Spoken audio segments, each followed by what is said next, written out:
Go. Hello, everybody. Hey, we're just waiting right now to get everybody locked in. I see that we're sending, and we are online. Happy Monday, everybody.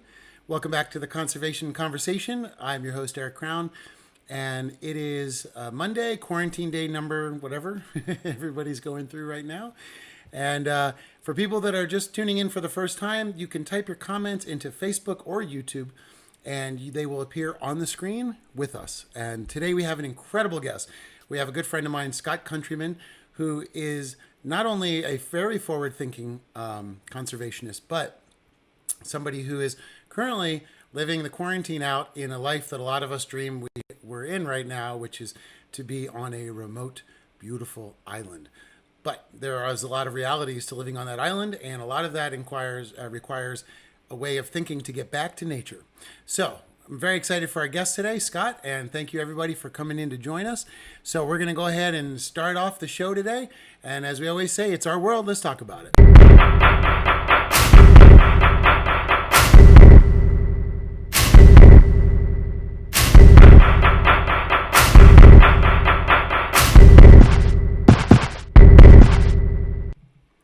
All right, here we are. It's episode 24. Can you believe that? 24, we're already in. Hey, Colleen, thanks for joining today. Let's see, what we got going on here. We're having a little bit of, it turns out that the software I use was under a DDoS attack, so it's a little bit slower today. Colleen, thank you for joining us. And hey, Coralie, thanks for being here. And hey, Camilla from the UK, fantastic. It's so great to see everybody tuning in today. I hope everybody's healthy and your families are healthy and doing okay also. Let me know, how's everybody spending their time? How are you guys getting through all of this? If you're like me, you probably still have to work from home. So it's not too bad. But I do, again, hope everybody's doing okay. You know, there's a lot of craziness going on right now. And we're not going to harp too much on the corona virus or the flu or any of that stuff. There's so much negativity swirling around. What I would like to do today is focus on how this can be used as a positive way to read through and envision moving forward as a culture and as a people, because it's important. You know, the way we've been thinking for the last 100 years have brought us here, so it obviously does not work. So I always like to start off with quotes, and today's quote actually reminds me of our guest today, and you guys will understand that for sure when you get to meet him. Oh wait, let's see. Hope you're okay. Camilla, yes, doing great over here in Los Angeles. Just trying to maintain as much distance as possible, while still going into a virus blender with everybody in the store. So, you know, it's kind of like a 50-50 when you have to do that. Coralie, very envious. You're gardening. That's fantastic. And Colleen's working from home. Lots of walking the pups. Oh, that's great. I bet they love it. Yeah, hanging in over here. You know, Marty and I having a good time. We're watching some documentaries. We are out walking. We are working on some new projects and actually coming up with some new topics. And it's, in a way, it's been nice because things have slowed down a little bit, and I've been able to bring a few new things together, which I'll be able to share with everybody very soon. But today, why don't we start off with our favorite part of the show, my favorite part of the show, which are the quotes. Anyway, today's quote comes from Lao Tzu, who says, "Love the world as your own self. Then you can truly care for all things." Now, this is very important these days because how we treat the world is how the world is treating us. And this virus is, in essence, all of our neglect to the world around us, and, you know, has now come back upon us. As we talked about in previous episodes, over 60 to 75 estimated percent of all viruses do come from wild animals. And, you know, they just have a different type of biology going on that ours cannot handle. So we have to remember that the only way we're going to move forward healthily is to change the way that we're dealing with animal agriculture and a couple other things. Hey, Barbara, thanks for joining in today. And hey, Karen, hey, thanks for joining in from New Zealand. That's awesome. That is awesome. And New Zealand, I know you guys have a lot of good fresh air. How is everything going over there? I'd love to hear, you know, if you guys are doing a quarantine or, you know, how it's going. And also, so, you know, today, like I said, we're going to talk about basically how this problem that we have right now. All of us in our minds are thinking, I wish, and I caught myself doing this yesterday. I wish I lived on an abandoned island, and all I could do is just go dive and surf, and that would just be a perfect life. And again, our guest today, Scott Countryman, is doing that. Only he's living on a volcanic island that doesn't have a lot of growth and vegetation. So he's had to find ways to become very inventive. And it's actually, he's got an amazing story. I'll closer. Jim McHugh. Hey, Jim. Thanks for tuning in today. Working in inpatient drug rehab facility in Massachusetts. Definitely concerned about new clients. Well, Jim, stay safe out there, and thank you for being out on the front line. It's important that people that need help are still able to get help. And, it's incumbent on all of us that can help to do so and to stay out of possibility of getting sicker so that we don't distract from people like Jim that have to help clients that need the help right now. Things are critical and they're important, and they're focusing, laser focusing us in on what's important. Hey, Beth, thanks for joining today. It's good to see you. So I don't know if everyone is familiar with this, but in America, and if you're not from America, you might be surprised by this. And if you are from America, you've probably heard of this. Yeah, Camilla says, everybody talking about returning to normal. I'm not really know what normal really is. It's a good point, Camilla. It's a fantastic time for us to redefine normal, because as it's been cannot be as it shall continue. It's impossible. And my guest today is going to talk about, not only do we need to make things sustainable, we need to go actually a step beyond that in our thinking. And that's why I'm a huge fan of our guest today. So today in America, as we know, everybody keeps watching the news and things get updated a lot. But did you guys know about the Waffle House Index? Now, I'm not making this up. This is an actual thing. And now this is something that the FEMA introduced. This is something that America uses to determine how bad a disaster is inside of America. So the Waffle House Currency Index is currently red. So what exactly does that mean? Well, what it means is, and I'll just bring this over here, the Waffle House Index. So just to give everybody a little bit of a background, the Georgia-based restaurant chain has more than 2,100 locations across 25 states. They are known to be open through anything. They're open 24 hours. If a Waffle House closes, it's a bad thing. So this term, the Waffle House Index, was coined by a former FEMA administrator in 2011. Now, where are we? As of March 26, 429 Waffle House locations were closed, and another 1,500 are only doing carryout orders. So this is actually the Waffle House Index. I just borrowed this graphic. And if it's green, that means that all the restaurants are open and they have a full menu. I'm not even making this up. If it's yellow, it's a limited menu, and if it's red, it's closed. And if it's closed, it means that in America, at least, it's a disaster. So we currently have Waffle House Index at red, which means that there is so much danger of contamination that we are now in red. So there we have it. I don't know if that's comforting or funny or maybe a mix of the two. The fact that our government sees how bad the disaster zone is based on the Waffle House Index. But we got to hope that things will be dealt with appropriately. I don't know. I had to share that with you guys. I was really surprised when I found out that that was an index actually used to determine how difficult things are. So let's see, who do we have here? We have Emma. Hey, Emma, thanks for joining in, also from the UK today. And hey, Heather. Heather's up in Washington and works on restoring a classic tugboat called the Dominion, which is an amazing boat I got to spend a little time on when I was up there. And yes, you know what? I thought it's even better. You know what? We're all at home. Let's spend our time talking about our world and the future around us, because this is how we can actually change things. Now, all of us are under lockdown. All of our governments have different ways of dealing with it, and it's going to be fascinating. We're going to talk to Scott, who's going to talk to us about, again, what it's like to be on this island and the good and the bad, because you have to be resourceful. Again, everybody sort of has this fantasy idea that you'll be on an island and it'll just be, some relaxing music playing and you're in a hammock and then your food's there. But in reality, one thing we brought up in the last show, and I want to bring this up again before we go talk to Scott, is what's really important to remember is right now in America, most people go to the grocery store and they can't get toilet paper and maybe not some other items. This is the closest Americans in multiple generations have come to food shortage and food insecurity. Now, food insecurity is a worldwide problem that affects a lot of people.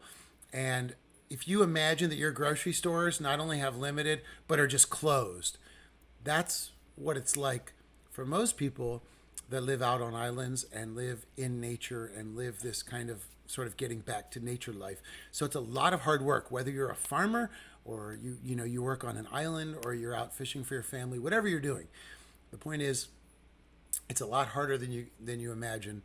And again, the food insecurity is a very important perspective because we have to remember when we work in conservation, we have to offer solutions to people that are in difficult situations because otherwise they're just really going to be focused on eating, which is, what a lot of people have. So it's important that we keep that perspective in and we remember that, especially when we talk about people that are poaching or that are doing illegal fishing. We have to always weigh out what's happening. It's not a clear-cut good guy, bad guy situation, and a lot of conservationists won't say that, but in reality, we have to remember it's all about perspective.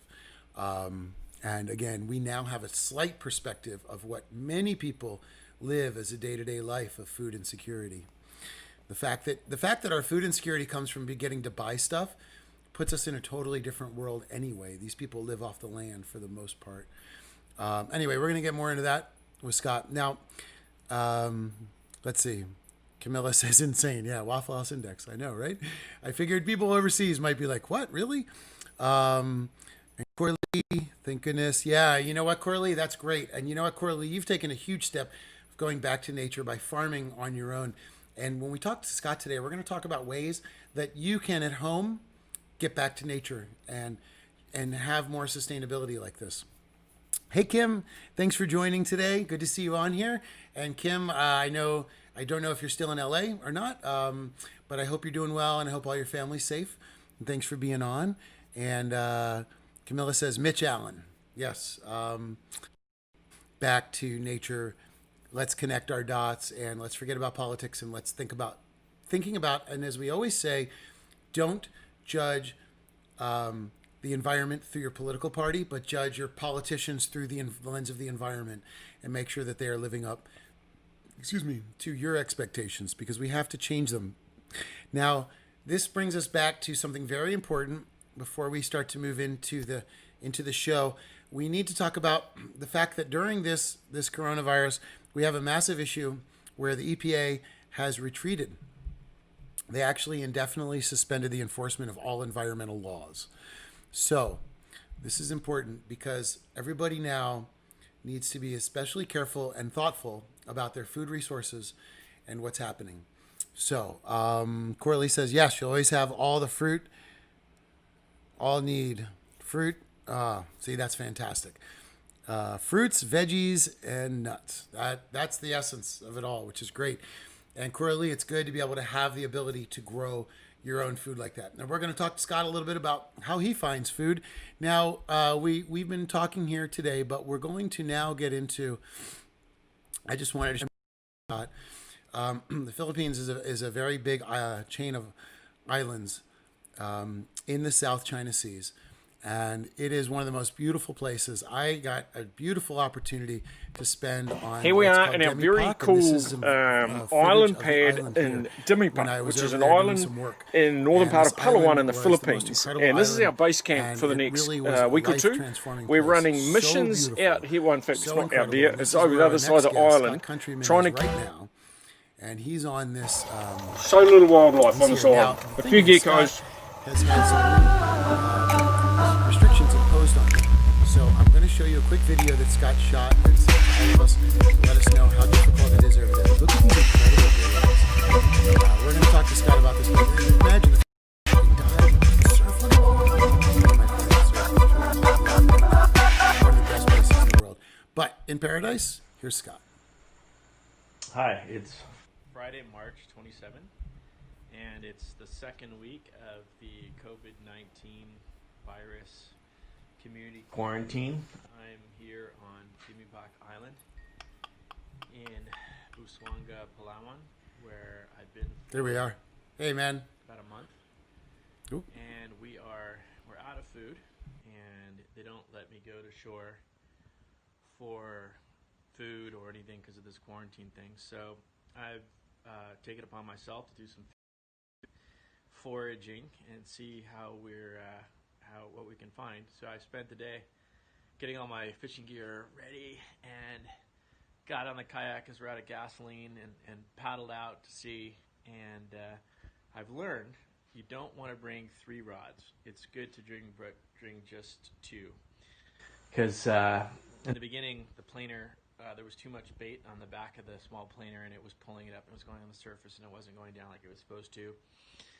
And I was catching some small fish, but I'm talking like 3-4 inches long, but not what I wanted.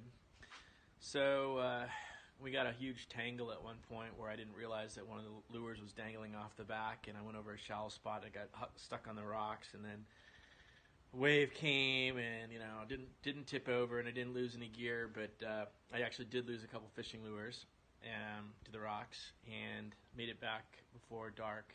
It's about 7:30 now. So this is my dinner. We have a camote dish. So we dug this up earlier, and I put it on the rocket stove all day, and it's just soft now, and I think it's maybe with a little bit of seasoning. I think that's going to be pretty good. This is mulungai, which is I forgot the name of it in moringa. Is it moringa leaf? And then this is my last cracker. So I got a cracker, and I got this whole thing of peanut butter, which is I'm going to live off that for probably the next 5 days if I don't catch any fish. But I think I got the problems figured out, what I did wrong, and I'm going to try again tomorrow. Hope everybody is doing well out there.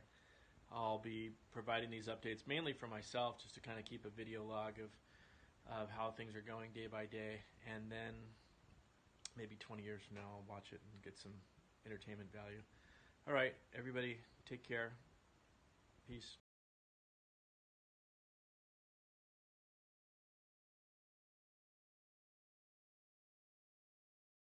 Hey, everybody. Okay, so that was a video diary from Scott. When I heard him say, "This is my last cracker," it really brought back to the point that, again, we are all working with this processed foods, and Scott is dealing with nature. And oh, hey, Paul's on today. Hey, Paul Ferber, thanks for joining. Another amazing conservationist that knows about life on the island. And Paul, I would actually like to have you on to talk to me one day here. And hey, Carrie, thanks for joining. Now, we're having a slight issue getting Scott on. Scott, are you able to hear me? Okay, so we're going to try to bring him back on here in a second. As you know, distance, the internet there is, I would imagine a little spotty, but we're going to see if we can get him back on here. And what we're going to do is, let's see, anticipation. Scott, yes, okay. Well, we got Scott on the comments here, and this is a fantastic thing. For whatever reason, I'm trying to reconnect right now with Scott. So 1 second, everybody. This is, I would say it's not TV, but it is live. So now we're seeing it happen. Hey, Scott, can you hear me? Oh, okay. No. All right. Well, we'll talk a little bit before he comes back and joins us again. So now, again, I want to talk about the fact that this coronavirus is creating an issue where we have to rethink how the world around us in relation to get that. And this is very important, and this brings up a lot of the shortcomings in the current animal agriculture that we have. Let's see, Scott is calling me back. Hey, man, are you able to hear me? Let me try to see if we can go over to Scott's Skype. Yep, I can hear you. Hey, Dan Finder, thanks for being on today. Dan's a really good friend from yours. Hey, Scott, can you hear me? Oh boy, I can hear you. Oh, fantastic. Okay, here we go. And 1 second, everybody. This is Scott Countryman, who, let's see, 1 second here. Scott, okay. Thanks for being on with us today. Let me just go ahead and fix this for us. And so, Scott, first of all, just to kind of get everybody up to speed, why don't you tell us a little bit about the island life there and how it's changed recently? Like, what is the situation right now?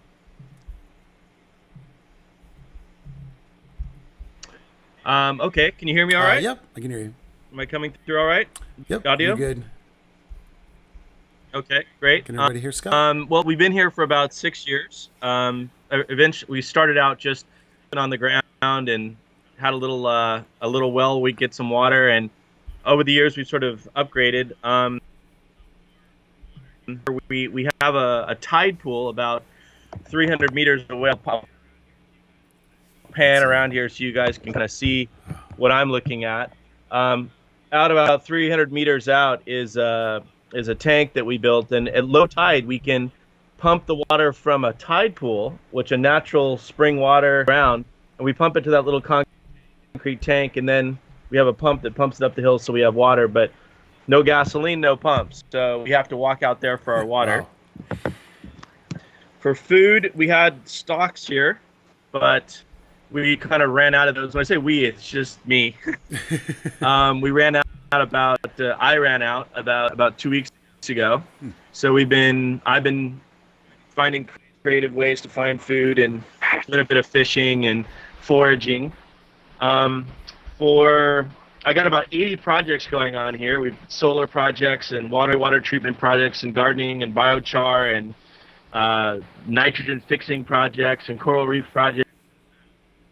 And so there's no lack of activities with tons of stuff we can do here, but sometimes lack of materials, and we can't just go down to Lowe's or Staples and get whatever equipment you need. So we have to make do with what we have. So on the island, even before we get into the inventive ways to live on the island, what people I want them to understand too is that this island is made, it seemed like volcanic type of rock. There's not a lot of, there's trees, but there wasn't a lot of gardening vegetation, so people don't have this idea of a super, agricultural island. Can you let us know a little bit, what it's like there food-wise, and also, normally how if you're able to leave the island, has that changed for you? It's different than social distancing and self-isolation that you have in the United States. Community quarantine is really feels like something out of a virus outbreak movie. We're not allowed to move even between neighborhoods. There's military checkpoints on the ocean and on the roads, stopping anybody from moving around. So, first of all, there were no stores really around here at all. There's a way in the town of Coron. That's where we got most of our supplies, like sugar and coffee and things like that. And now, because of all travel restrictions and movement restrictions, store-bought food anymore. That now, because you've been on the island for a while, now that you're not able to obtain the store-bought food, what sort of approaches have you taken, or how do you find food out there? So there's a couple plants that grow wild around here. One is malungai, or moringa leaf, and that's incredibly full of nutrients, and you can kind of mix that in with everything. Fishing, I made my own little pole spear out at usually early morning and late afternoon, and try to catch my dinner. Another thing that we're doing is bartering. So people are really short on cash here right now, and one of the things that I make here that I think is that I can trade is ice. We do have electricity, and we use electricity to make ice, and then with the fishermen in town, when I say in town, it's I can barter some ice for a fish, and so that's one way that I'm getting food, is just bartering solar power made ice for fish for the day. Wow, that's and that's fascinating to know, and it's great to know that they can still barter and people can still get along with what they're doing there, even in a crisis like this. And actually, if anything, you're probably better set up for a crisis like this because you're more self-sustainable. And I kind of wanted to talk about that island living because it's very enviable. When I was there, I know you guys had put up some solar panels and had a little bit of running water that we could use here and there, but overall it was very much a back to nature movement. So what I wanted to talk about now is let's talk about what it's like living on the island because you're not stuck on the island. You live there all the time, and tell us how that's brought you back to nature and some of the changes you've had to make and what it was like to live on there. Okay. I would say that one of the becomes increasingly obvious. So the more you have adjusted yourself to this kind of lifestyle is that you tend to simplify your life, and I think it's a good thing to be materialistic in the sense that instead of living in a disposable culture where if something breaks you just go to Walmart and buy a new one, here to own really high quality items that maybe can last a lifetime or generations. The example I think I used before was an iron skillet. If you have an iron skillet, and you take care of it, you can, even if it's all run and you keep using it, you can pass it on to your kids, versus like a Teflon pan, which is not only poisoning you, but the handle's going to break off in a year and a half, and you're going to have to go down, get on Amazon.com and buy a new one. So, island life has taught me that if it needs a lot of maintenance and a lot of filters and replacement parts or batteries, that little AA or AAA batteries, never mind. Don't get it. And when you start buying products that are more durable and can be reused or repurposed, then your life becomes less complex, and with less complexity becomes some happiness, and you have more time to think about important things and do important things instead of being flustered about all these broken gadgets. I like that. Oh, sorry, one sec. My producer is a security alert. It's okay, Marty. Here we go. Sorry about that. So yeah, and I think right now we're having sort of a movement where a lot of people wish they could just get their minds and their lives back to a much simpler perspective. And you're kind of forced to do that when you're out there. Now we talked a little bit about the solar. Can you talk to me about a little bit about like what's the process you guys have had to go through, or what's it been like to get the island kind of up and running? Yeah, we started out with just maybe 400 watts of solar just to charge cell phones and run an LED light, and we upgraded to a 1800 watt system, which we're actually, and that's enough to run a refrigerator now. Nice. And power tools. So if I'm gonna give some tips to island living, cordless Makita drill can be used for a million things, and the amount of energy it takes to sharpen a spear by to drill a hole for a lock or something like that it just cuts time like exponentially how to get things done. So having just that little bit of electricity for lighting, for a laptop computer, for internet, for phone, has been dramatic in terms of quality of life here. Now, the next step is a 9,000 watt system with 6,000 pounds of batteries, and we carry 200-pound batteries on and off boats and brought them all the way down here and set them up. And what's missing is a tiny little remote control box to configure the inverter. And now with the quarantine, I can't get it. So it's sitting in Subic Bay, but there's no way to get it here. So I have 9,000 watts of solar panels and but I still rely on modern society to produce this electric remote control to configure the inverter.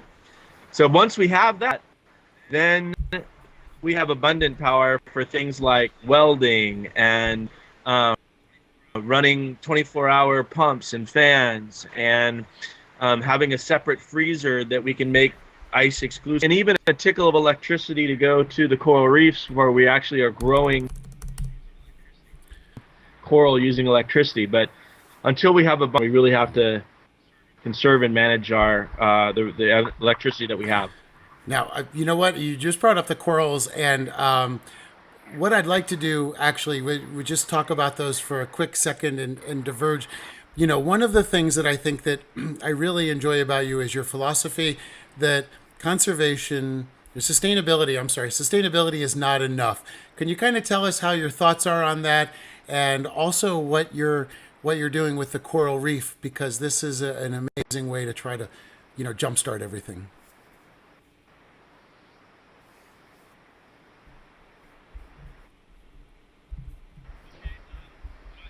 Okay, I'm gonna. I got this concept of sustainability of Tom Chi, who is with Google Labs before, Idea Lab, and a bunch of other think tanks. And basically, he made the argument that if you're taking out of the system as much as you're putting in, you're still going to be living on a dead planet, because even if you're 1% negative, because of shock to the system, a storm, a coronavirus outbreak, whatever it is, if you're 1% negative that year, eventually you're going to be zero. And so when you look at sustainability, like, let's say, sustainable carbon emissions, meaning like you're putting in just as much carbon as you're taking out, again, that's not enough. So we need, in the climate change example, we need to be sequestering gigatons of carbon, not just trying to get to zero.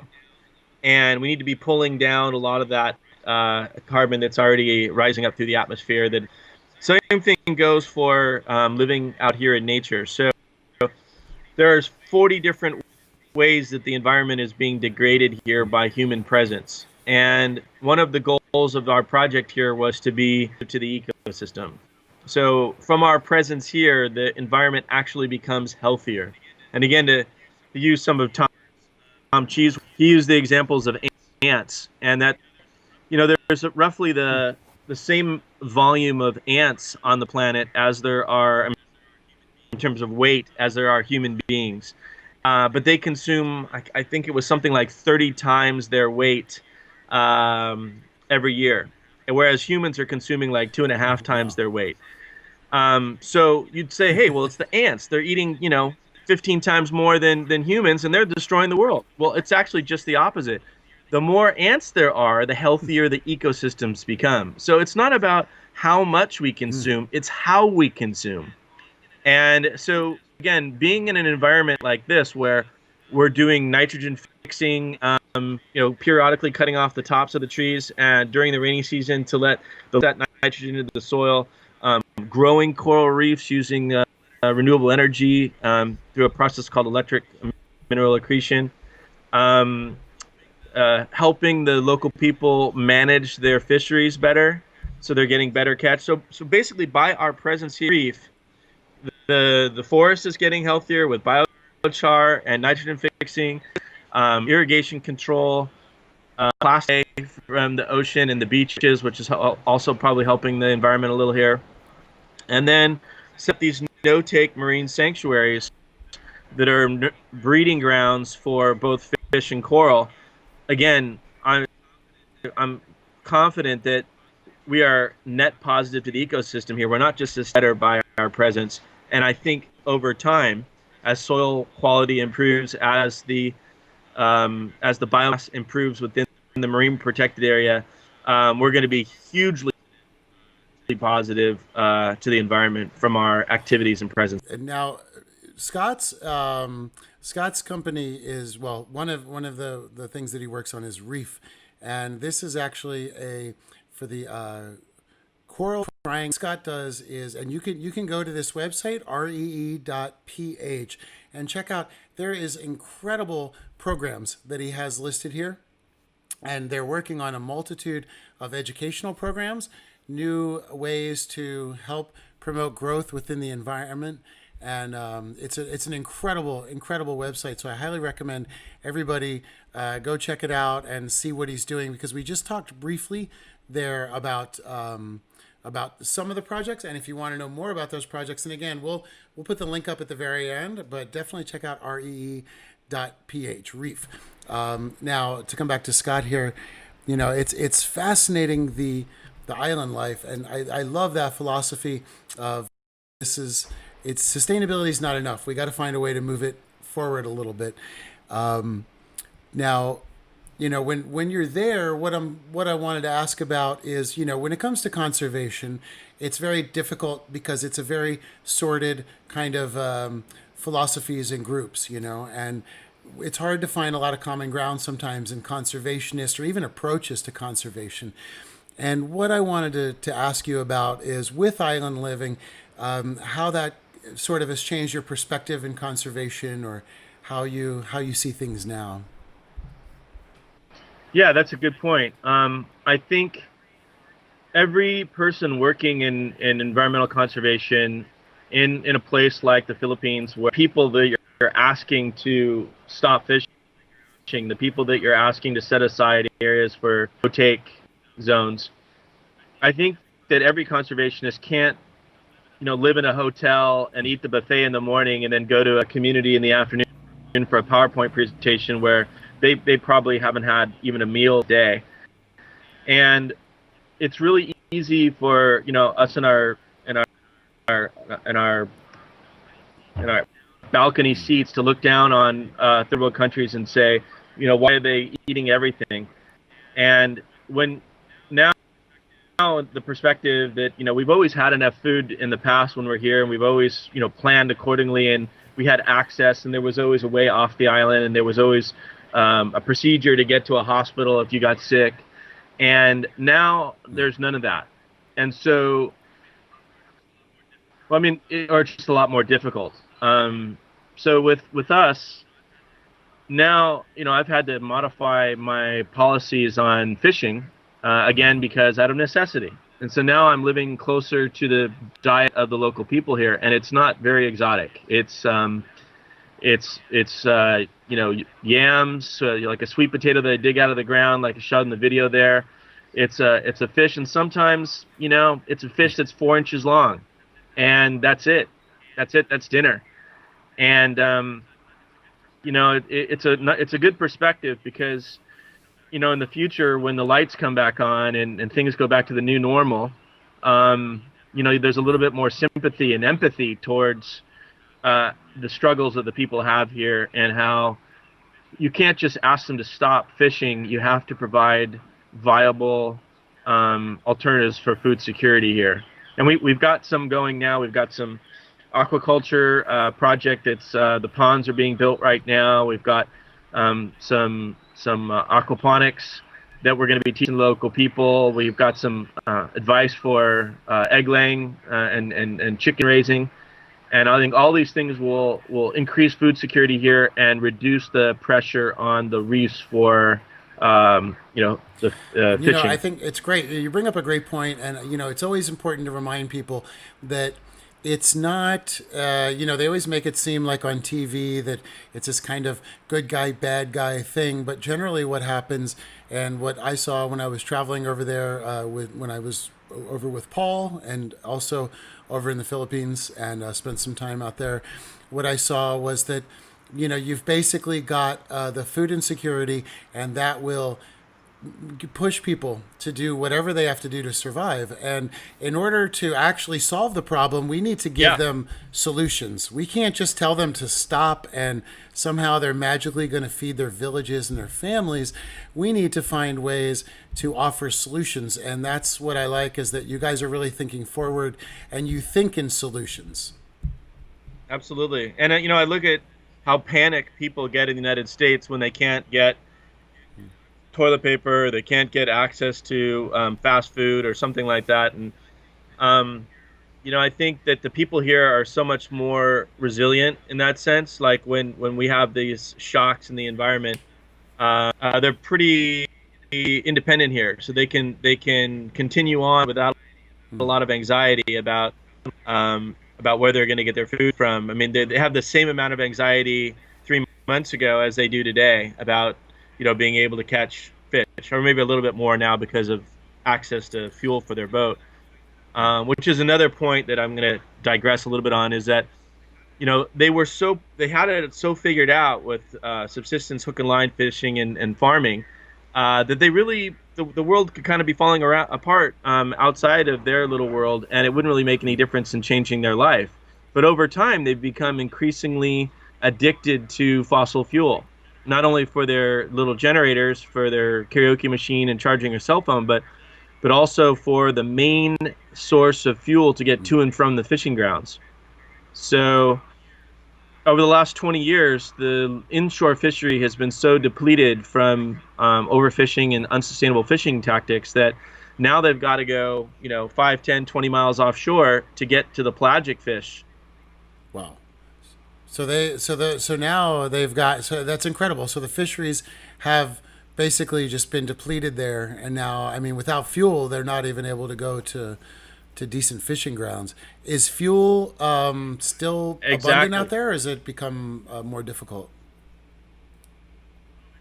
Oh, I've got about 8 liters of gasoline left, and I'm watching every tablespoon, and that's just to run the generator on emergency backup stuff and pump a little water now and then. So yeah, it's a huge problem. And the fact that nobody has any money now, because there's no ATMs here, has a job anymore, so nobody's getting a salary from their employer, and nobody has savings here anyways. So they're a cash-based economy, that whatever cash you make that week is the food you buy that week, money saved up, or any pantry full of dry goods that you can live off for weeks. So that liquidity problem is a problem if the only way you can get food is to go to a store. Where here, the only way to get food is to go out into nature and what am I trying to think? Yeah. Extract that from the environment around you.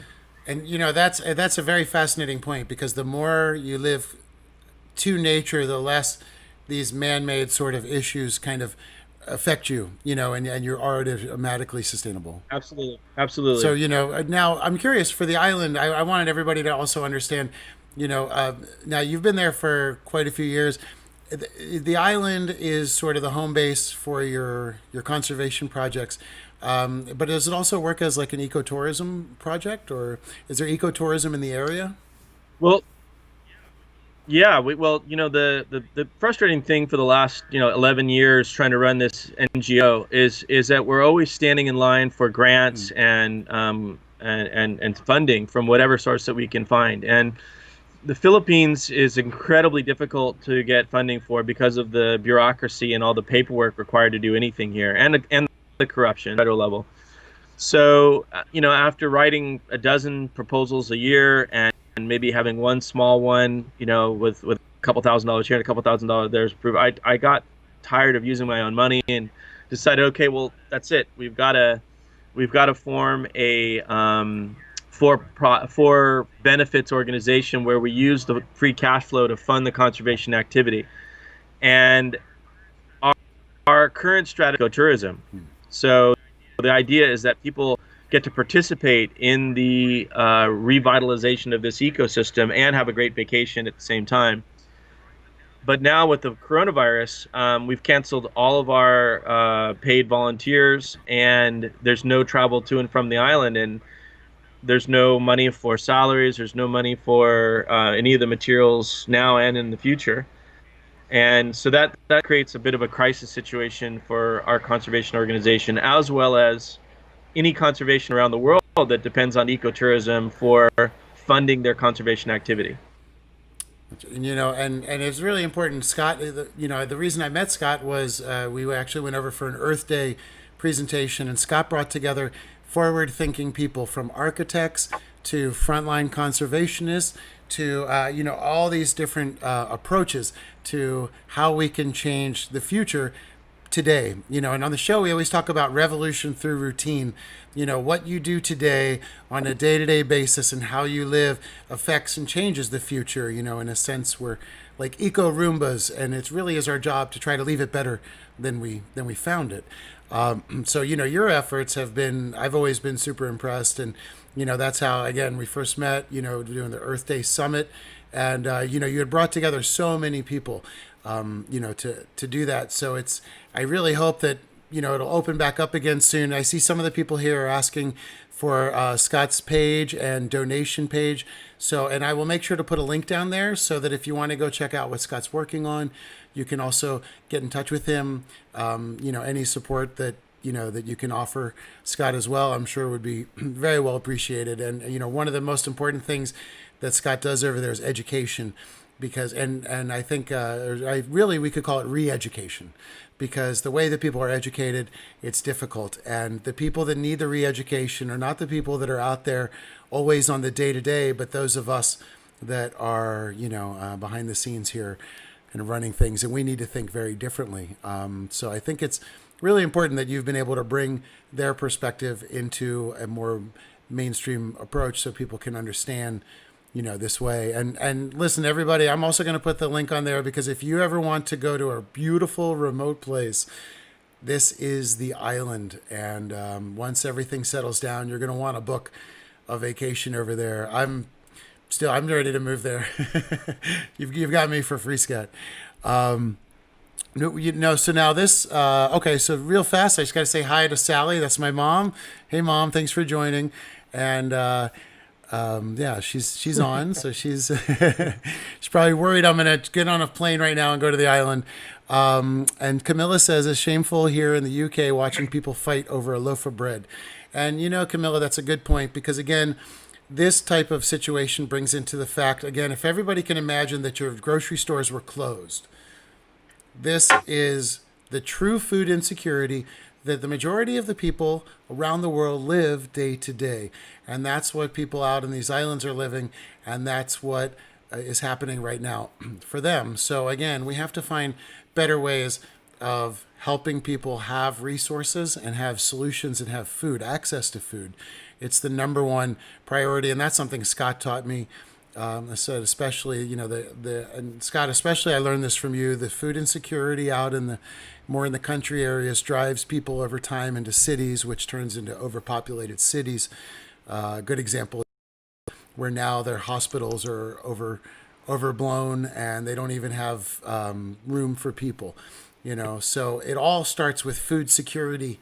And whether that is for homeless people in America, it's for people living off the land in all around the world, or it's any other right now where people have insecurity. So it's a nice moment where we can have an international cultural perspective together and understand food security, and always remember that other people don't have that. Now, okay, we talked about that. And now Sarah asks, Scott, are you vegan? No, I'm not vegan. And in fact, I think I'm a flexitarian, a plant-based diet. It's a lot of the people here, they eat whatever wild bird they can shoot. They eat the giant monitor lizards. They eat all sorts of stuff, and I don't touch any of that kind of stuff, because I think that wildlife is under a lot of stress already. But there are, I'd love, if I had the link, I'd share it. But when you look at like your greenhouse gas footprint, lifestyle of wild caught fish and foraging and rotational gardening is actually the lowest, the most ecologically friendly diet and lifestyle that you can do, even more than being a vegetarian or vegan. So when you're out here and the soil is not rich at all here, I mean, it's rocky and salty and nothing grows here. So we basically have to create our own soil, and we compost our own manure. We're making liquid gold, urine, and biochar. And so anything that has any kind of nutrient value, we're recycling in thick black soil. But when you grow your own food and when you grow a carrot, it's like every piece of that carrot, you're like, oh, you know, I'm savoring this fruit and it tastes more delicious and it has no chemicals on it and whatever. But you know, you didn't buy like a dozen carrots, you know, in the price Costco like bin, and if 5 go bad, you're like, no big deal. You throw away 30-40%, eat it, you know, or it was in the bottom of your drawer and you forgot about it. When you grow your own food and and you're eating your own food, you become incredibly aware of every plant and nothing goes to waste. And that's a mentality that's very much missing from most of our, you know, as people would call them, Western societies or whatever. You know, we're very throwaway. And I like that because it comes back to what you were saying, that we need to buy things that last. You know, we don't need to continue to just buy cheap things that will continue to destroy the world that we live in. And now, you know, talking about food actually brings us to Coralie's question. How do you preserve your food? Coral reef and preserve our food. Well, we have a refrigerator, and we tend to, like, you know, eat, like if we have a fish, you know, it doesn't sit around very long. We eat it, you know, and with the refrigerator, you know, we can cook stuff and then let it sit for a while, you know, in the refrigerator before it goes bad. But nothing goes bad because, I mean, it doesn't. There's not a lot of food laying around. That's, you know, that's one thing I learned over there too. A lot of the markets that are the open air markets. I keep saying we, it's me. It's just you on the island, right? Yeah. Well, no, not. There's other people on the island, but it's about a walk, and it's you know, they're really indigenous peoples there that are pure fishermen, and there's a thing like this quarantine thing. You're not even allowed to really go walk over to interact with your neighbors. So everybody's keeping their distance right now. Well, yeah, you know, and that's definitely, you know, that is one thing when you live closer to the land, or like we would have to go to the markets every day to buy something. The markets themselves contain the amount that they know that the community can use. So there's not a lot of food waste over there. I was very impressed. From the sellers to the buyers, people are very focused on what needs to happen, you know, whereas here it's like, here's a bunch of everything and good luck to you. And, you know, that actually brings me to Sarah's comment. Pandemics are from eating animals. Pardon me. Sarah, you know, that's a very interesting point you bring up. Pandemics do start, over 60% of them do start from wild animals that intermix with domesticated animals that people end up eating. And that is a major issue. But it's not actually directly from eating the meat. Now, the one thing that I wanted to bring up, I'm vegan. So a lot of vegans don't like when I say this, but, you know, when I was over there, if people didn't have fish that night, they weren't going to eat. So again, there's not agricultural solutions everywhere. And if you're lucky enough to be a vegan because you choose to not buy meat at the store, I think you're doing an amazingly wonderful thing. Now what we need to do as vegans, because we want to think forward and we want to help everybody, and we come from a place of kindness, is we have to find a way that local communities can still be sustainable without needing it. And I don't think that really we can compare animal agriculture to what is happening on these small islands or these small villages. Yeah, you know, Scott, do you want to kind of talk about that? Yeah, if I could comment there. Yeah, I mean, it's like you look at factory farming and agriculture, and you can look to, you know, waste products that are being produced by these massive piggeries and whatever, and you know, I can see people's arguments about, you know, how animal agriculture is actually affecting us from a health perspective, but also from a climate change perspective. And eating meat out here, where, you know, you've got a pig in the back, and that some of your food scraps, instead of going into a landfill somewhere, are going into the pig bin, or your chickens are scratching through your compost pile, and that's where they're getting all their nutrients, by eating all the little maggots and grubs and things like that are growing in there.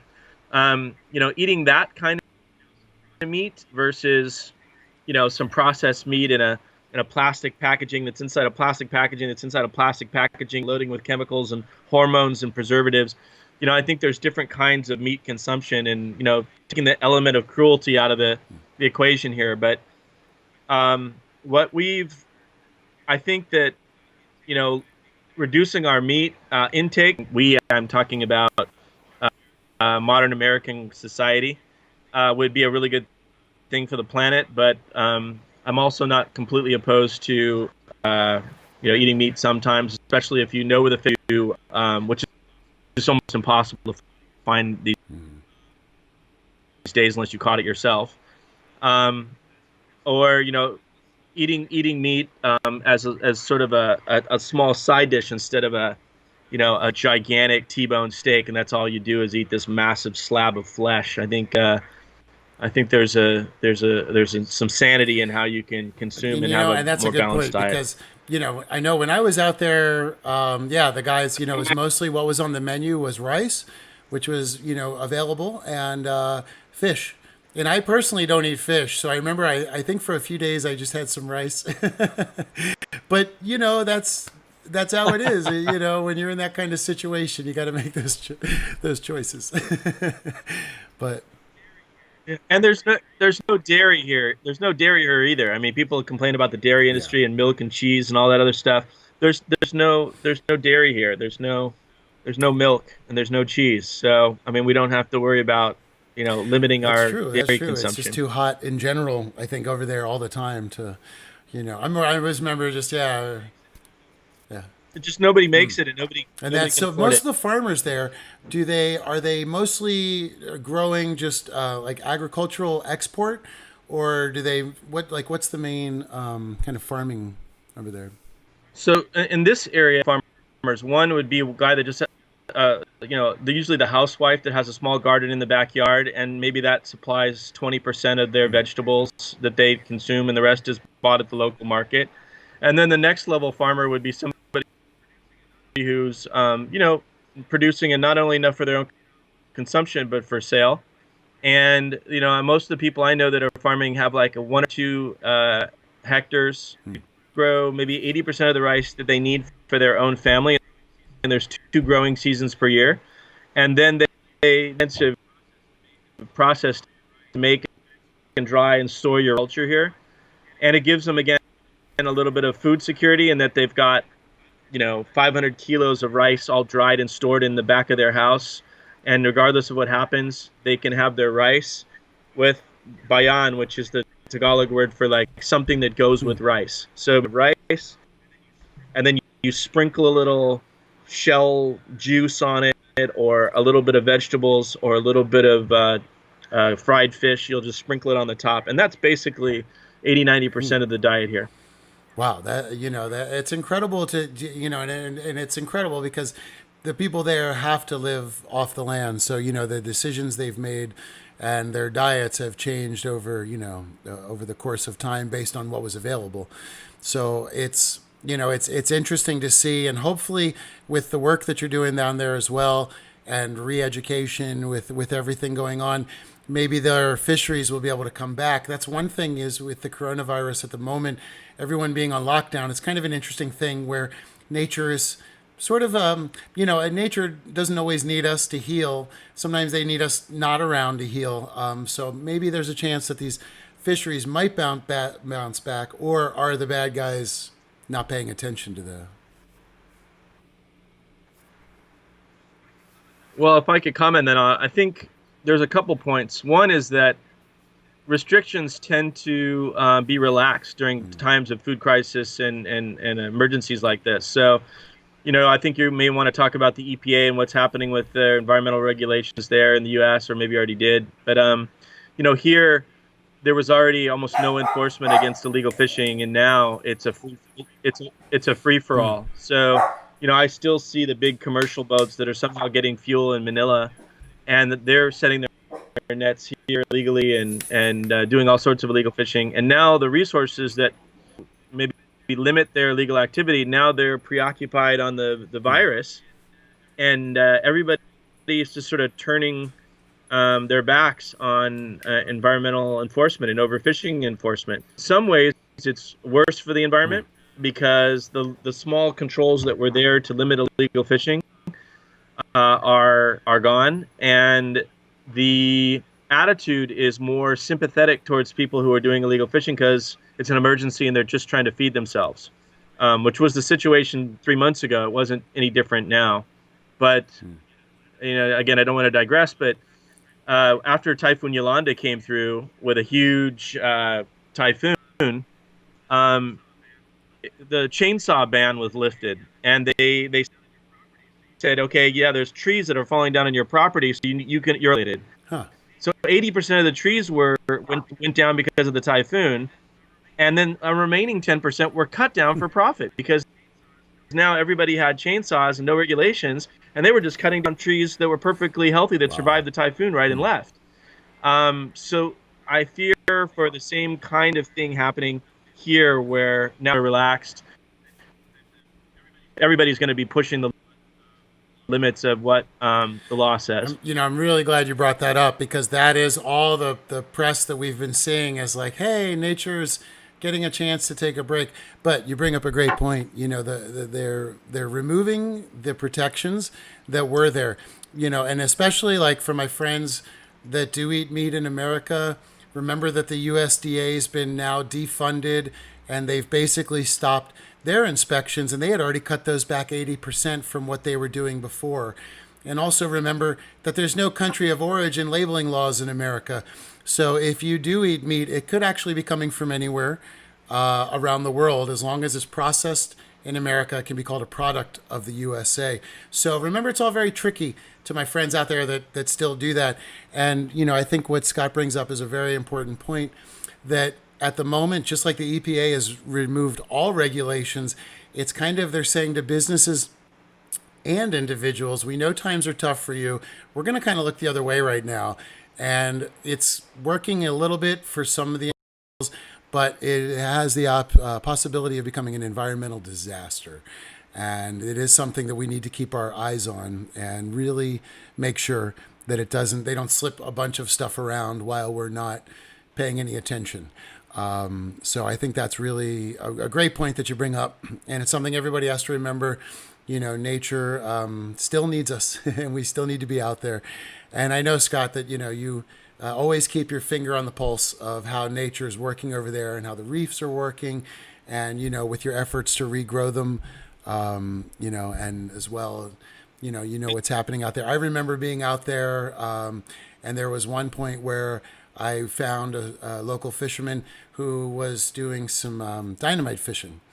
And, and again, we got to come back to the fact that, and again, I see there's an interesting, healthy debate going on right here on our podcast about eating meat.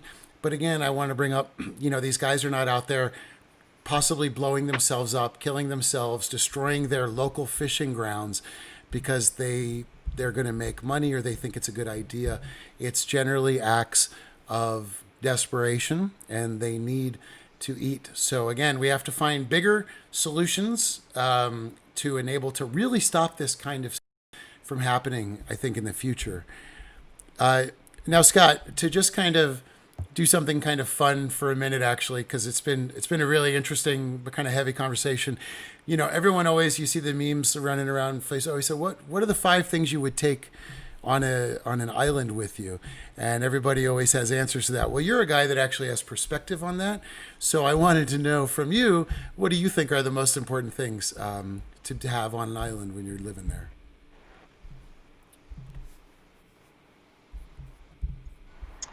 Okay. Well, I mentioned power tools. Having that cordless drill, that's definitely a luxury.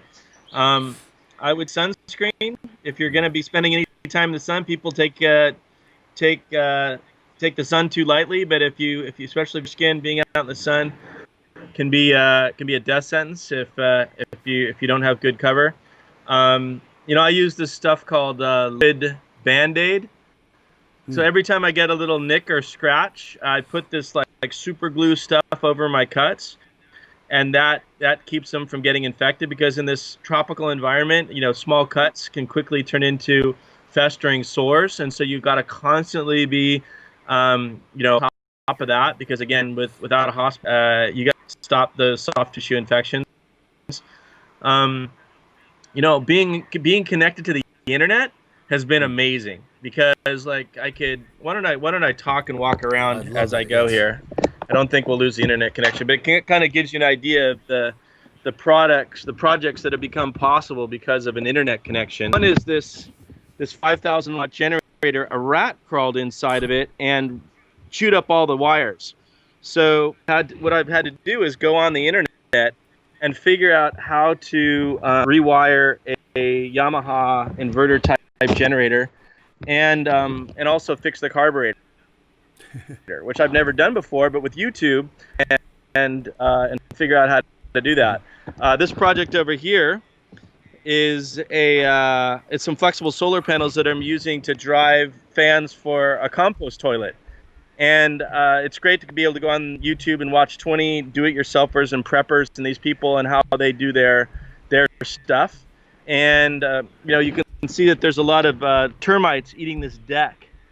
So I went online and found out a ton of ways to treat wood without using chemicals, and that's been pretty helpful. There's always little do-it-yourself projects here. It was an old solar panel that didn't work. We turned it into a table. Fantastic. How to make a handle for a broken knife. That was my job the other day. I had 3 broken knives and made 3 new handles. So again, it's about recycling, reusing. This is a pole spear that I made the other day out of some curtain rods, and I did have some surgical tubing for my fishing gear.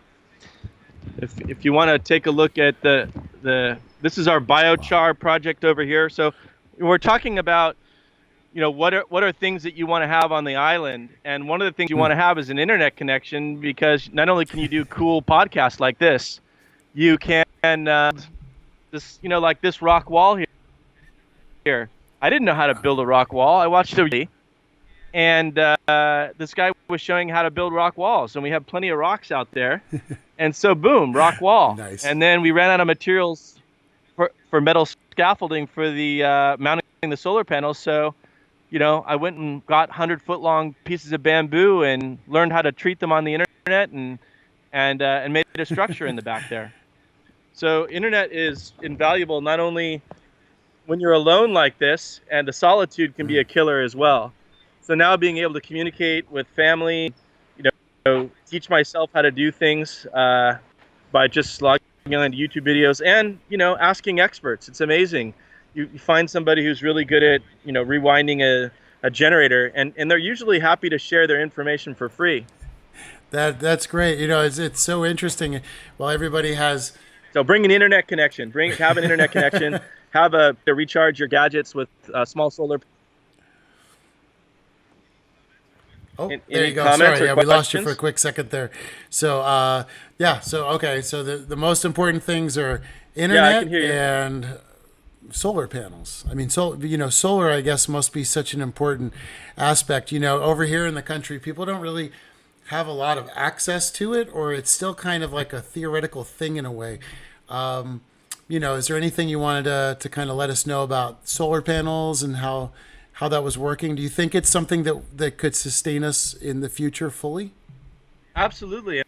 In fact, having where you have wind and solar, and maybe even a small generator for emergencies, but where you're really only using just 1 or 5% of your energy per year fossil fuel source, and then that's sort of a transition to 100% renewable. Not renewable, but if you need 100% uptime on your power, that ups the cost for batteries and things like that to a level that most people don't want to spend. I think the exciting thing about renewables is the battery technology innovations that are going on right now that are being driven by electric vehicles. So the cost and efficiency of batteries is at the point now with lithium iron phosphate, lithium batteries, some of the lithium or the metal air batteries that are coming out, where not only can we use them for homes, we can also use them for transportation.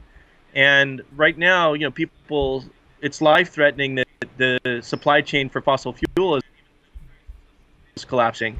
And even though the price is less than $20 a barrel somewhere in Saudi Arabia, the fact is that the gasoline isn't getting here anymore.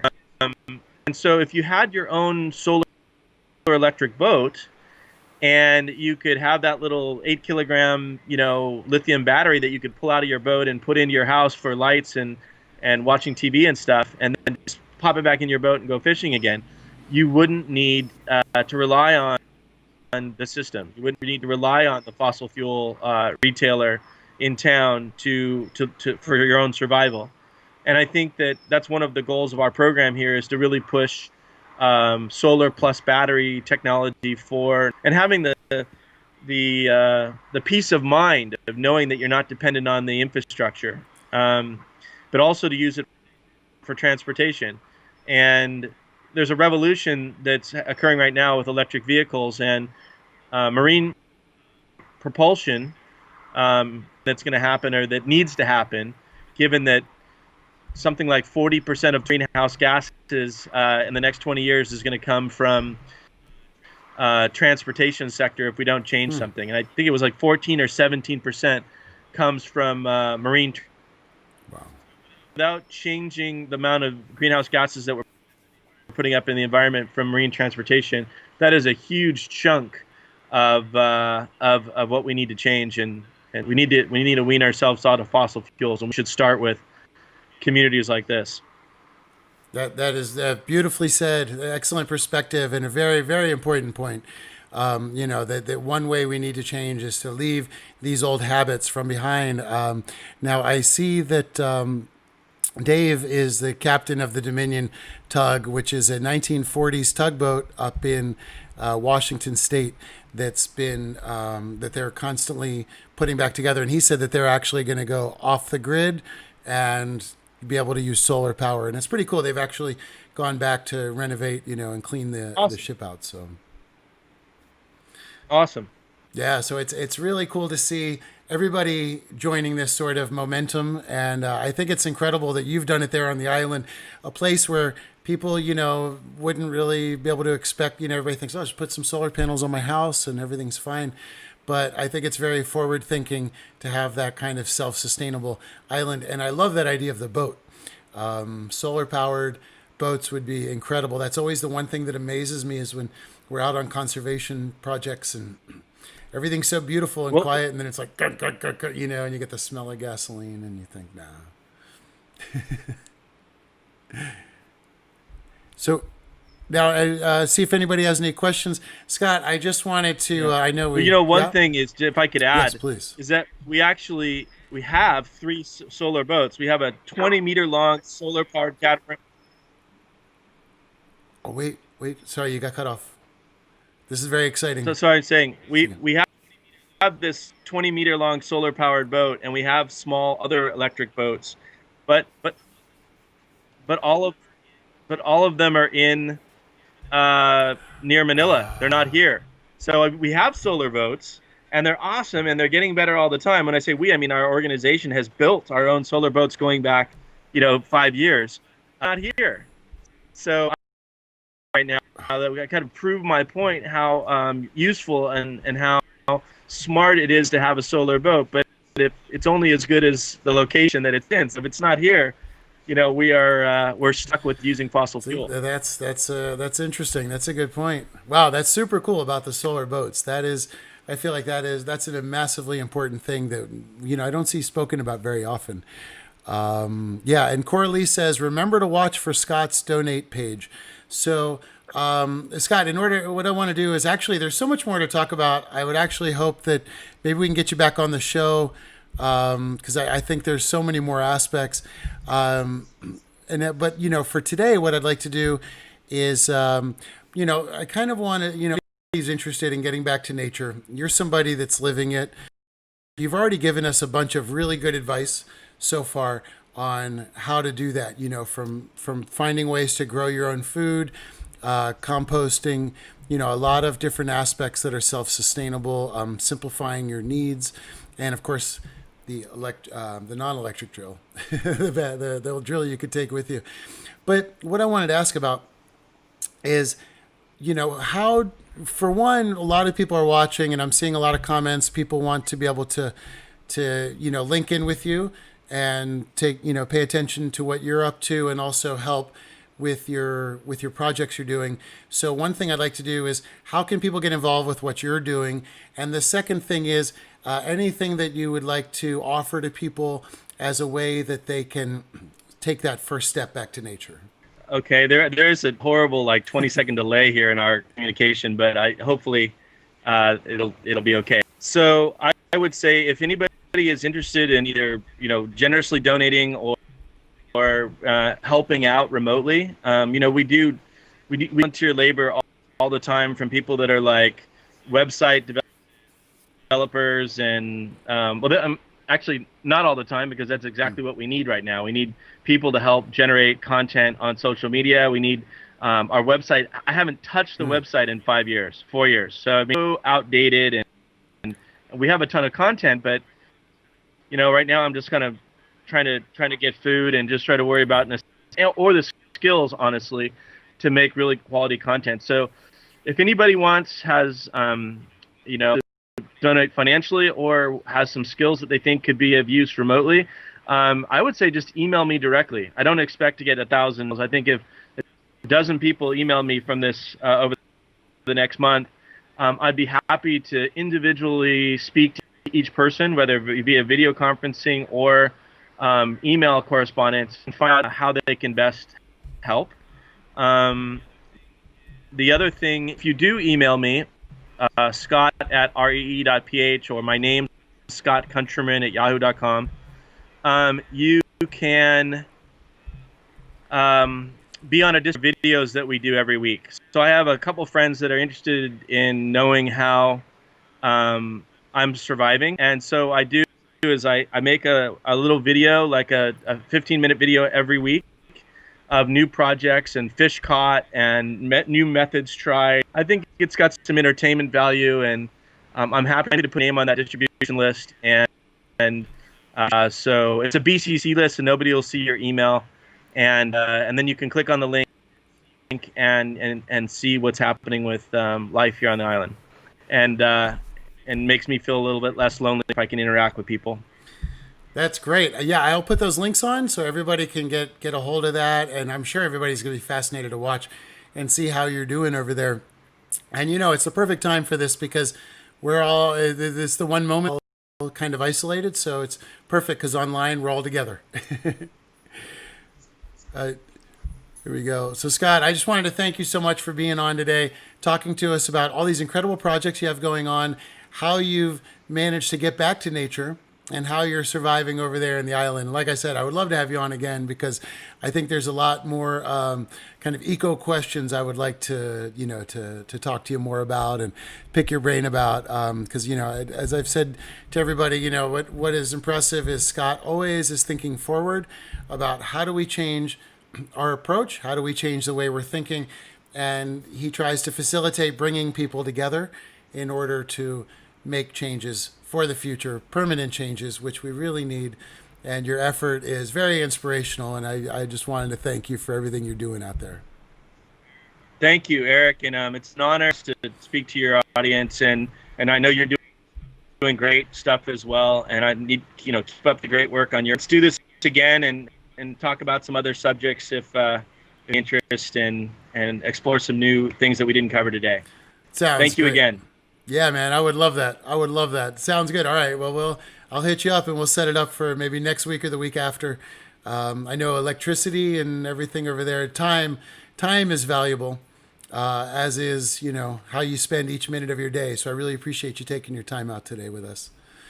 And thanks for being on, man. No problem. All right, everybody. All right, man. You well. Take care. And there we go, friend. Again, to me, a good friend and a very inspirational guy, Scott Countryman. I'm going to put the links up so you can go check out his work. I got to spend some time with him in the Manila, working on the on a Earth Day project, and the guy just really, he's amazing. There's just some of those people that have ways of bringing everybody together and getting them to work together for one common cause, and Scott has that special talent. So it was a real honor to have him on today. I'm very excited. And let's see. And I didn't get to say hi to everybody that joined us here. Hey, Michelle. Hey, Vicky. Thanks for being on. And I see Ina Hey there. Thanks for joining today. And I know that you do a lot of research on what's healthy and what's not. And again, this brings us back to the point that, what Scott is doing is what all of us want to do, which is go back to nature. Now, we have gone on such a far path away from nature that it almost seems foreign to us, something that is natural to us. It's where we're from. What Scott's doing or what people did thousands of years ago on these islands. And he is using the materials around him to make things work the way they can work. And that's what the history has always been over there. So, and again, we have to talk about, we have to remember that when we talk about going back to nature, there are aspects of it that are very difficult. Midwest, and they had a very hard life and very difficult life, and they worked really hard. So, the people that are out there that are growing the food, the people that are all on the front lines, making sure everyone is eating, are heroes just as much as everyone else out there. And I think that what's important is that if anything, we can find ways to localize our eating. It's something Scott sort of hit upon. And Coral was talking about it. You can grow your own food, parts of it at least, and then you become slightly more self-sustainable, which is very important. So I think that, it's a really important aspect. Simplify. Go back to nature. Simplify. It's something we all want to do. Right now is the perfect opportunity to do it. The world had got busy, and somebody hit the pause button. So here we are, and we have this wonderful opportunity to look around and say, okay, how do we do this better? Because, right now, one thing we are seeing is that there's no cure for this except for people to stay at home, and we can't live our lives like that. So we need to find better ways to stop these things from coming out. One excellent way to do that is to change animal agriculture. I personally think we should stop this huge animal agriculture that we have in our country. Local farmers, grow your vegetables if you can. And, all of us have this ability. I mean, we can even grow stuff indoors. And there's something good for that. So, bye, Mom. My mom's saying goodbye to everybody. And Coralie says bye. And Coralie says grow and preserve. And I think that is exactly what we're talking about.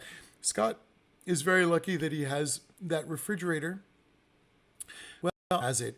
He put a lot of time into building solar power that has electricity. And I remember when I was on the island, and there's some new stuff on the island I didn't see there before.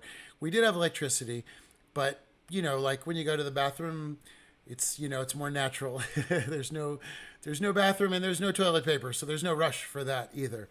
Actually, most of where I traveled, they didn't even use toilet paper, so it's kind of it's more of an in-demand thing, I think, over here. But grow and preserve. Think about limiting your footprint. It was different when we talked about our carbon footprints and everybody was traveling everywhere and doing everything. But now that we're stuck at home, we have the ability to eat. We have the ability to grow our own stuff. We have our ability to stop being so in need of consuming. Now we're paying attention to what's important. Are the elderly eating? Are people getting health care? These are the things that I see mostly coming around. And, oh, wait, one sec. Here we go. Let's see, one sec.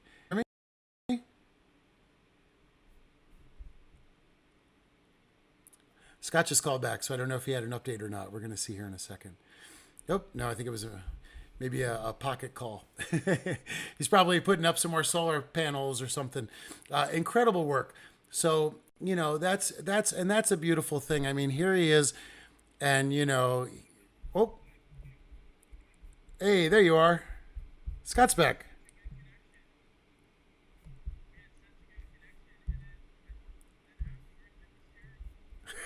I do. With the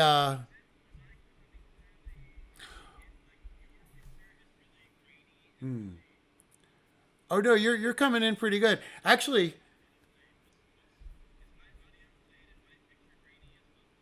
No, it looks a lot better. I'll be able to get you a link to it. You're actually on right now again. Yeah, surprise. But no, everything looked great, and really, the fact that you've got internet out there, I know we made the welcome back surprise cameo. But it is funny. It is like good internet, difficulty getting water and food. It's a sign of modern times.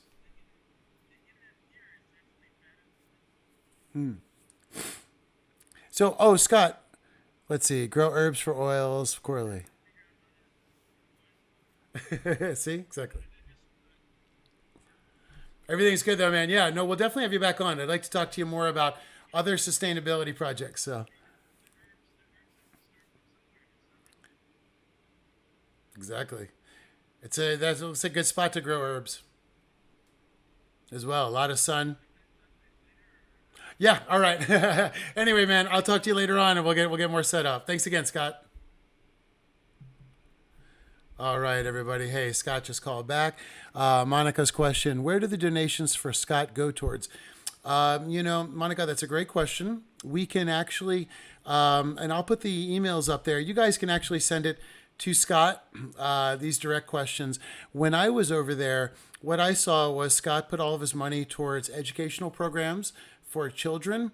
And also, he was finding ways to monitor marine protected areas and to help reefs grow by using electricity. And I'm overly simplifying this and I'm not saying it correctly, so I don't want to speak too much on it.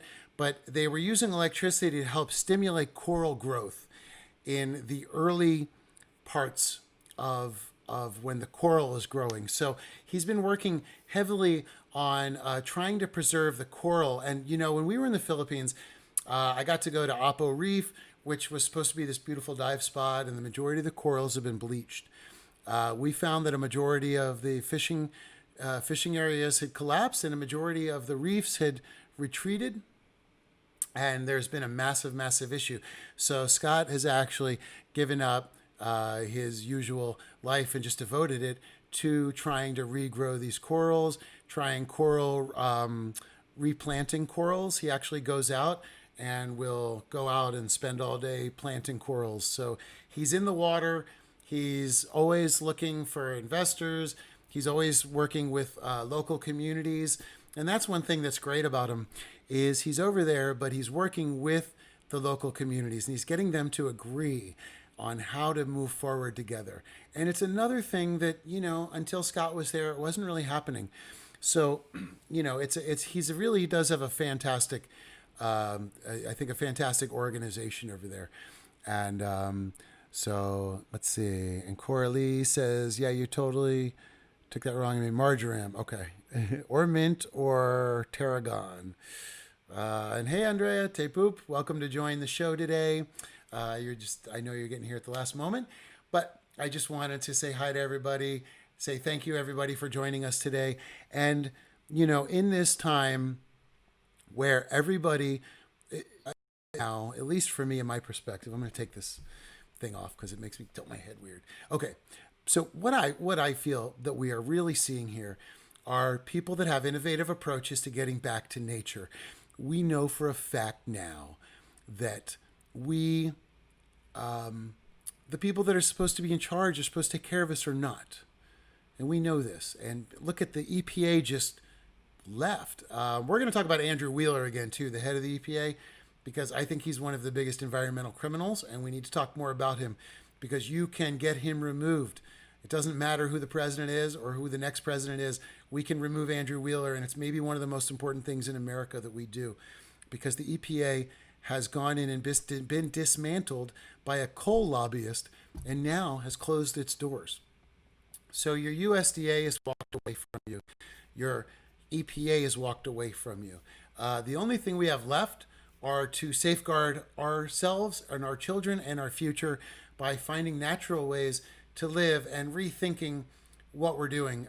Even in the coronavirus, if you think about it here in Los Angeles, it's meant that we're all on top of each other. The idea of it looks weird when you're outside. Cities aren't designed for this. So there is a lot of things that we're doing that are not good for humans, and we're starting to pay the price for those things. And, I think Scott brought up a great point. Sustainability is not enough. We need to gain a little bit for the world. We need to push it forward a little bit, because if we just get back to net zero, it's not going to be enough. We need to find a way to move forward like that. So again, there's all these beautiful ways. Monica has brought up some great points. Everybody actually brought up great points today. I do think, as Scott brought up, if we could reduce animal agriculture, that would be a huge change that could really affect things. And even if not, we need to rethink this international food model. It is all going too crazy. We will cover animal agriculture on an upcoming podcast in its entirety. I'm sorry if you feel that today we didn't quite cover it enough. Excuse me. I know it's an important topic, and it is an important topic to health in the future. But when we're talking in the Philippines, we really are talking about villages of 100 people that have local fishings and don't have access to grocery stores. And if they do have access to grocery stores, and I will put some links down for you guys, we went into some of these stores. It's all plastic goods. So, it's kind of like, which sustainability are we asking them to perform? Are we asking them to go consume a bunch of plastic noodles, or are we asking them to work with the environment? So it's challenging. There's no easy answer. There's definitely no easy answer. But one thing we do know for sure, we have to find a way to, as I always say, not look at the environment through our political parties, but judge our political parties and our politicians through the lens of the environment, because it's the one thing we all share. It's the one thing we all have. It's the one thing we all started with. And it has to be the one thing that we all have in the end here. And right now, we've lost that. So it's really important that we remember to do this. And remember, when we take this time that are doing sustainability fishing, it's not so easy as to just say you can't eat meat and that'll solve everything. We have to find more comprehensive ways to change things. The one thing that is the overriding factor is usually poverty. And again, we're getting into this situation where people like me can't go to the grocery store and buy everything I want right now. That doesn't bother me, because I've lived over on these islands and I've seen this before, and it's not foreign to me. But to a lot of us, it's foreign to not have what we want at our moments. You get the things you need. It's just how things work here. It's not set up for that disruption. As Scott said, a lot of these people, what they're experiencing right now is what they were experiencing 4 months ago, which is, am I going to eat tonight? And that's a very different approach. And, we also have to remember there's a lot of people right now on the streets that are asking that same question. And although local food pantries and stuff are trying to help, it's still complicated. So if your food choices are always made in a store, then I just want to say, just consider yourself lucky and keep making good choices. And we have to find a better way to help all the other people that don't have that option. Because as I was just talking to my friend the other day, for a long time we used to have shared cultural experiences, and they disappeared with the internet. We watched Seinfeld, or we all watched What Happened on America. Everybody watched the Grand Prix, or everybody had a shared cultural experience. Then with the internet, it became countrywide, and then our shared experiences diminished further and further until we got into Brave New World, where everybody is inside their independent pleasure pod, isolated. I mean, crazy enough, but that's where we are. This virus, if we can take something good out of it, it's that we have a shared cultural experience. Remember that everybody in the world is our brother and sister. And, it doesn't matter where you live, and it doesn't matter who they are. This is the perfect time to remember that we are all one. We need to come together. It's the only way we're going to change things. The people in charge are going to keep us separated, and they're going to keep us hungry, and they're going to keep us frightened. Only we can help each other, and we are the majority, and we are all like an encyclopedia set. All of us have different bit of knowledge we can help offer. So that's why I love conservation conversation, because we get to talk to people like Scott, who have very innovative ways of thinking and very innovative approaches. We get to talk to everybody else that also has good. Sorry, Monica says, are any of these peeps affected by coronavirus? Let's see. You know, that's a good question. At the moment, no, I don't think so. I think everybody is hopefully good. I know, for example, like Scott, if he were to get sick, just as an example, he's too modest to say this, but if he were to get sick, well, for one, he could get arrested if he leaves his island. But for two, the hospitals in Manila, and he sent me some paperwork from it. Most of them don't even have room. They're only doing outpatient treatments for coronavirus. So, you know, the virus has taken everybody by surprise, but it's nice right now and you know, this is what's important with our community here. We're an online community. We are together. You're not isolated. If anybody feels isolated, please send me a message. Send me a message on Facebook. Call me. You know, you can Skype me. I don't want everybody to be at home and to feel isolated and to let that affect how they're living their life. You know, Scott is on a remote island in the Philippines, and due to the internet, we can all be together. So we are in the best, most equipped time ever to deal with this quarantine, and it's not going to destroy the fabric of our lives, but it will give us a nice perspective to remember that food insecurity is a big problem here in America and around the world. And the first thing that we need to solve is food insecurity. And now we're all experiencing it at different areas and directions. So I just wanted to say it was great to see everybody today. Thank you for being here. Pretty long show. But you know what? I think we should do a show. We should do a couple of shows this week. So if everybody's cool with that, why don't we get back together Wednesday?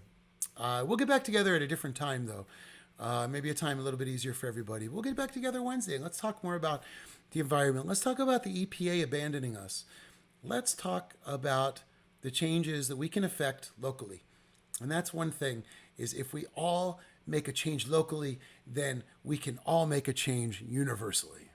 That's the exciting part of it. Anyway, I am so excited. Thank you, Monica, for being on today. It's great to see you here. Thank you, Ina, for being on today, and Andrea, and my mom, Sally, Coralie, Camilla, and so many of the people that I always enjoy having these wonderful conversations with. And again, self-sustainability is possible. It's not easy, and it requires a very different form of commitment to living day to day. You know, those of us in cities, we live month to month. We think month to month. We think year to year. Oh, you know, in 4 months I can get my thing, and I'll do this next year. And then in 4 years I can do this thing. In 5 years, Scott reminding us that most people that are out there right now that are in quarantine don't have access to grocery stores and don't have that. So just, you know, it's an important thing. And thank you, Scott, for bringing that perspective back to all of us. So Courtney says, let's do it. Yes. So fantastic. All right. Well, it's on. So everybody, thank you for joining today. I'm going to go put some links in the comments. I mean, not in the comments. I'm going to go put some links right now in the description. And I'm going to put the next ad up. And thank you, everybody, for joining us today. It was an incredible conversation with Scott Countryman, who not only is trying to change things over and trying to save the reefs in the Philippines, but he's a man who is walking the walk, talking the talk, living fully sustainable, leaving almost zero carbon footprint in the world, and actually getting ahead of himself and maybe absorbing some of our other carbon footprints. So thank you, Scott Countryman, for being with us today and talking to us about so many things. I didn't know about solar boats. So if you guys know about solar boats, put some links in there. It's always important that we can learn more about better ways to see the future. So as always, we always say,